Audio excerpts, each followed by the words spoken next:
अस्सलाम वालेकुम फ्रेंड्स, मैं हूं अतीक और आप देख रहे हैं अतीक टेक। दोस्तों, बहुत से लोग अपने मोबाइल फ़ोन पर ऐप लॉकर का इस्तेमाल करते हैं और ऐप को लॉक लगाकर ये समझते हैं कि उनका फ़ोन अब बिल्कुल सेफ़ है और उसे कोई भी ओपन नहीं कर सकता और कोई भी उनके पर्सनल डेटा को देख नहीं सकता। और अगर बार बार आप रॉन्ग पैटर्न इस्तेमाल करते हैं और अगर गलत पैटर्न इस्तेमाल करते हैं बार बार, तो उनका फ़ोन का जो फ्रंट कैमरा है वो आपकी पिक्चर ले लेता है और इस तरह जब वो बंदा आपकी तस्वीर देखेगा तो उसे पता चल जाएगा कि इसने मेरे पर्सनल डेटा तक पहुंचने की कोशिश की है। तो ऐसा करने से आपकी हो सकता है इंसल्ट भी हो जाए अगले बंदे के सामने। तो इस सारे के मसले का हल मैं आपके लिए लेके आया हूं। तो वीडियो शुरू करने से पहले अगर आप अभी तक चैनल पर नए और अभी तक आपने चैनल सब्सक्राइब नहीं किया तो प्लीज़ चैनल को सब्सक्राइब करें और मज़ीद अच्छी अच्छी वीडियोस देखने के लिए बेल आइकन को भी प्रेस कर दें ताकि मैं जो भी न्यू वीडियो अपलोड करूं उसकी नोटिफिकेशन आपको मिल जाए, और वीडियो को प्लीज़ लाइक भी कर दें। तो चलें वीडियो शुरू करते हैं। तो फ्रेंड्स, ये देखें यहाँ पे मेरे पास ये गैलरी को लॉक लगा हुआ है। अब इसे सिर्फ वही बंदा ओपन कर सकता है जिसे पता है इस लॉक का कि उसने क्या लॉक लगाया हुआ है। तो मैं इस मसले का हल आपके लिए लेके आया हूँ। तो आपने करना क्या है, आपने बैक चले जाना है और आपने क्रोम ब्राउज़र ओपन कर लेना है, जो कि हर फ़ोन में तकरीबन होता है। तो इसके बाद आपने करना क्या है, यहाँ से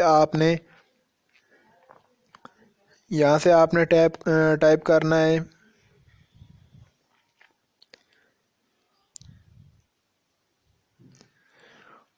फाइल:/SD कार्ड। ये आपको स्क्रीन पर लिखा हुआ नज़र आ रहा होगा। तो आपने ये टाइप करना है और यहाँ पे गो के बटन पे क्लिक कर देनी है। और उसके बाद यहाँ पे आप देख सकते हैं कि आपके सामने उसका सारा डाटा जो भी उसके SD कार्ड में है वो सारा डाटा आपके सामने शो हो गया। तो यहाँ पे आप देख सकते हैं कि उसका सारा डाटा आपके सामने शो हो गया है। तो ये देख सकते हैं आपके जितने भी उसके फ़ोन में फ़ोल्डर बने हुए हैं वो सारे यहाँ पे शो हो रहे हैं। तो इनमें से आप जो भी ओपन करना चाहते हैं वो आप ओपन कर सकते हैं। यहाँ पे मैं DCIM का फ़ोल्डर ओपन करता हूँ क्योंकि कैमरा की तमाम इसमें होती हैं और वीडियोस भी। तो चले इसे ओपन करते हैं कि देखते हैं कि ये रियल में काम करता है या नहीं। तो यहाँ पे मैं कोई भी एक फ़ोल्डर ओपन कर लेता हूँ। तो मैं कैमरा का फ़ोल्डर फेसबुक का फ़ोल्डर ओपन करता हूँ। तो यहाँ पे ये देख सकते हैं कि इसमें कोई भी कुछ भी नहीं सेव किया हुआ। और उसके बाद मैं कैमरा का फ़ोल्डर ओपन करता हूँ। तो यहाँ पे आप देख सकते हैं कि बहुत सारी फाइल्स आपके सामने शो हो रही हैं। तो इनमें से कोई भी किसी भी एक पर क्लिक करें जिसे भी आप ओपन करना चाहते हैं। तो यहाँ पे ये वीडियो फाइल है, तो ये आप देख सकते हैं कि ये ओपन हो गई और आपके सामने प्ले हो गई है। तो इस तरह फ्रेंड्स आप किसी के भी मोबाइल फ़ोन के पर्सनल डेटा तक एक्सेस हासिल कर सकते हैं।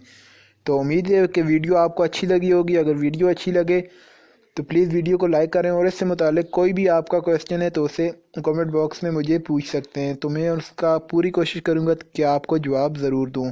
तो इसी के साथ इजाज़त चाहूँगा। अल्लाह हाफिज़।